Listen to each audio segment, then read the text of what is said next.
Hello, welcome back to my channel. നമ്മൾ ഇന്ന് ദോശയുടെ കൂടെയും ഇഡ്ഡലിയുടെ കൂടെയും ഒക്കെ കഴിക്കാൻ പറ്റുന്ന നല്ലൊരു ഉള്ളി ചട്നിയാണ് ഉണ്ടാക്കുന്നത്.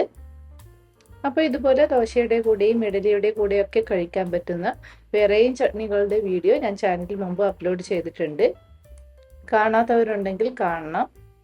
നമുക്കപ്പോൾ ഈ ഒരു ചട്നി ഉണ്ടാക്കുന്നത് എങ്ങനെയാണെന്ന് നോക്കാം. ചട്നി ഉണ്ടാക്കാനായിട്ട് ആദ്യം തന്നെ ഇതുപോലൊരു പാത്രം അടുപ്പത്ത് വെച്ച് ചൂടാകുമ്പോൾ അതിലേക്ക് 2 ടേബിൾ സ്പൂൺ വെളിച്ചെണ്ണ ഒഴിച്ചു കൊടുക്കുന്നുണ്ട്. എണ്ണ ചൂടാകുമ്പോൾ ഇതിലേക്ക് 2 ടേബിൾ സ്പൂൺ കടലപ്പരിപ്പും 1 ടേബിൾ സ്പൂൺ ഉഴുന്നുപരിപ്പും ചേർത്ത് കൊടുക്കുന്നുണ്ട്. ഇതുപോലെ കടലപ്പരിപ്പും ഉഴുന്നുപരിപ്പും ചേർത്ത് കൊടുക്കുന്നത് ഈ ഒരു ചട്നിക്ക് കൊഴുപ്പ് കിട്ടാനും സഹായിക്കും. അതുപോലെ തന്നെ അതിന് നല്ലൊരു ടേസ്റ്റും കിട്ടും.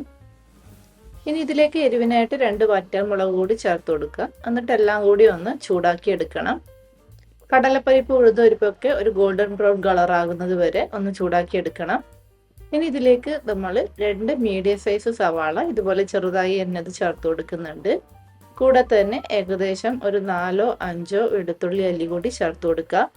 ഇനി ഇതിലേക്ക് ഒരു ചെറിയ കഷ്ണം ഇഞ്ചി ചെറുതായി അരിഞ്ഞതും ആവശ്യത്തിന് ഉപ്പും കൂടി ചേർത്ത് കൊടുത്ത് ഈ ഒരു സവാള നമുക്കൊന്ന് വഴറ്റിയെടുക്കണം.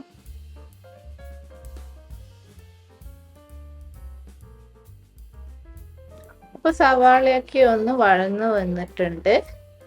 ഇനി ഇതിലേക്ക് 1 ടേബിൾ സ്പൂൺ മല്ലിയില അരിഞ്ഞതും ഒരു 3 കറിവേപ്പിലയും കൂടി ചേർത്ത് കൊടുക്കുന്നുണ്ട്. ഇതിൻ്റെ ഒന്നും അളവ് കൂടാൻ പാടില്ല. ഇനി ഇതൊന്ന് വാട്ടിയെടുക്കണം.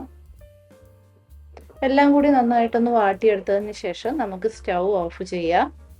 ഇനി ഇത് നന്നായിട്ടൊന്ന് തണുത്തതിന് ശേഷം നമുക്കൊരു മിക്സിയുടെ ജാറിലേക്ക് ഇട്ട് നന്നായിട്ടൊന്ന് അരച്ചെടുക്കാം.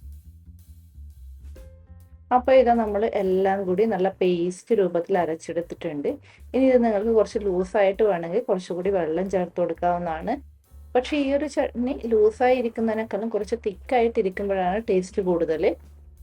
അതുകൊണ്ട് ഞാൻ എപ്പോഴും ഉണ്ടാക്കുമ്പോൾ ഈ ഒരു കൺസിസ്റ്റൻസിയിലാണ് ഉണ്ടാക്കാറ്. ഇനി ഇതിലേക്ക് അവസാനമായിട്ട് കടുകും കറിവേപ്പിലയും കൂടി വെളിച്ചെണ്ണയെ താളിച്ചൊഴിക്കുന്നുണ്ട്. ഇനി ഈ ഒരു ചട്നിക്ക് എരിവ് കുറവാണെങ്കിൽ ഒരു വറ്റൽമുളക് കൂടി താളിച്ചൊഴിക്കുമ്പോൾ ചേർക്കാവുന്നതാണ്. അപ്പോൾ ഇത് നമ്മുടെ വളരെ ടേസ്റ്റി ആയിട്ടുള്ള ഉള്ളി ചട്നി ഇവിടെ റെഡി ആയിട്ടുണ്ട്. അപ്പോൾ നിങ്ങളെല്ലാവരും ഈ ഒരു ഉള്ളി ചട്നി ഉണ്ടാക്കി നോക്കണം. എന്നിട്ട് അഭിപ്രായങ്ങൾ കമൻറ്റ് ചെയ്ത് അറിയിക്കണം. അതുപോലെ തന്നെ ഈ ഒരു വീഡിയോ ഇഷ്ടപ്പെട്ടാൽ ലൈക്ക് ചെയ്യാനും ഷെയർ ചെയ്യാനും സബ്സ്ക്രൈബ് ചെയ്യാനും മറക്കരുത്. വീണ്ടും പുതിയ റെസിപ്പിയുമായി അടുത്ത വീഡിയോയിൽ കാണാം. അതുവരേക്കും ബൈ ബൈ.